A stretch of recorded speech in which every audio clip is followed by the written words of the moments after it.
যে আজিৰ নিশাৰ ভাগতে ৰাজধানী দিল্লীত আহি উপস্থিত হ'বহি জুবিন গাৰ্গৰ নশ্বৰ দেহ আৰু তাৰ পিছতে পুৱতি নিশাত লৈ অহা হ'ব গুৱাহাটীলৈ। আৰু ইতিমধ্যে আপুনি উল্লেখ কৰাৰ ধৰণে প্ৰথমে লৈ যোৱা হ'ব কাহিলীপাৰালৈ, য'ত তেওঁৰ বাসগৃহ আছে।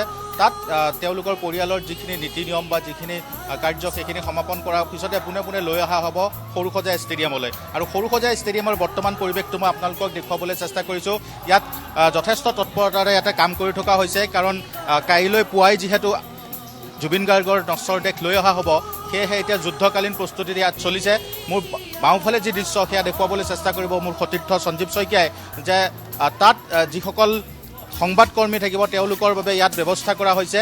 ঠিক সোঁফালৰ যি আপোনালোকে দৃশ্য দেখিছে, সেই দৃশ্য য'ত দেখিছে তাত ব্যৱস্থা কৰা হৈছে জুবিন গাৰ্গৰ নশ্বৰ দেহ ৰখাৰ বাবে। এতিয়াও যিহেতু প্ৰস্তুতি অব্যাহত আছে, সেয়েহে কিছু সময়ৰ প্ৰয়োজন হ'ব, কাৰণ জুবিন গাৰ্গৰ নশ্বৰ দেহ অহাৰ পিছত ইয়াত ৰখাৰ পিছত এই স্থানতে যিসকল অনুৰাগী থাকিব, জুবিন গাৰ্গৰ যিসকল শুভাকাংক্ষী থাকিব বা যিসকল পৰিয়ালৰ লোক থাকিব, সেইসকলে আহি ইয়াত তেওঁক শেষ শ্ৰদ্ধা জ্বলাব পাৰিব।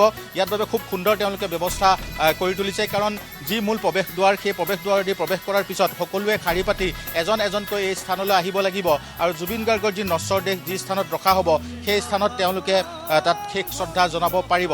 আৰু যদি মোৰ আন কিছু পৰিৱেশ দেখুৱাবলৈ চেষ্টা কৰোঁ, যদিও এই মুহূৰ্তত ইয়াত প্ৰস্তুতি সম্পূৰ্ণ হোৱা নাই, যদিও প্ৰস্তুতি পূৰ্ণগতিত চলি আছে, কিন্তু সৰুসজাইলৈ এতিয়াই দেখিছোঁ যে আমি বহুসংখ্যক অনুৰাগী আহিছে আৰু সকলোৱে জুবিন গাৰ্গ অমৰ হওক বুলি তেওঁলোকে শ্লোগান দিছে। কাৰণ প্ৰাণৰ শিল্পীজন, তেওঁলোকৰ মৰমৰ শিল্পীজন যে এই পৃথিৱীৰ পৰা আঁতৰি গৈছে, সেয়া এতিয়াও তেওঁলোকে মানি ল'ব বিচৰা নাই। আৰু সেইবাবে এইদৰে দেখিবলৈ পাইছোঁ যে যিসকল অনুৰাগী আছে তেওঁলোকে এনেদৰে ওলাই আহিছে আৰু সকলোৰে মুখত জুবিন গাৰ্গৰ যিসমূহ সৃষ্টি, যিসমূহ গীত, সেই গীতসমূহ তেওঁলোকে গোৱা ইয়াত পৰিলক্ষিত হৈছে। মোৰ সতীৰ্থ সঞ্জীৱ শইকীয়াই আপোনালোকক দেখুৱাবলৈ চেষ্টা কৰিছে যে ইয়াৰ যিসকল অনুৰাগী আছে, সেই অনুৰাগীসকল এইদৰে তেওঁলোক ওলাই আহিছে। মই কিছু আগুৱাই যাবলৈ চেষ্টা কৰিম, সতীৰ্থ সঞ্জীৱ শইকীয়াক মই অনুৰোধ জনাম, কিছু আগুৱাই যাবলৈ চেষ্টা কৰিম আৰু তেওঁলোকৰ প্ৰতিক্ৰিয়া ল'ম। আৰু সামগ্ৰিক যিটো দৃশ্য সেয়া আমি আপোনালোকক দেখুৱাবলৈ চেষ্টা কৰিছোঁ। এয়া চাওক, যিসকল অনুৰাগী তেওঁলোকে খোজকাঢ়ি আহিছে আৰু তেওঁলোকে এইদৰেই সৰুসজাই ষ্টেডিয়ামত এনেদৰেই তেওঁলোকে জুবিন গাৰ্গৰ গীতসমূহ গোৱা পৰিলক্ষিত হৈছে। দাদা ক'ৰ পৰা আহিছে? আমি ইয়াতে থাকোঁ, আমি বেহাৰবাৰীত থাকোঁ।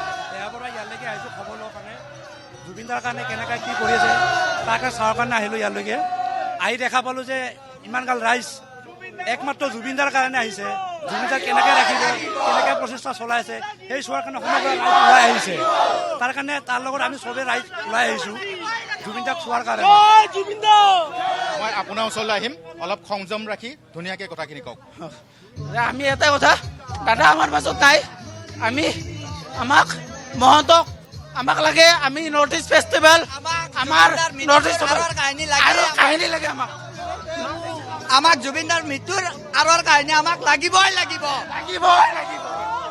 নিশ্চয়কৈ অঞ্জুমণি পৰিৱেশটো আপোনালোকে দেখিছে যে যথেষ্ট সংখ্যক ইয়াত অনুৰাগীসকল আহিছে আৰু সকলোৰে মুখত জুবিন জয় জুবিন ধ্বনি।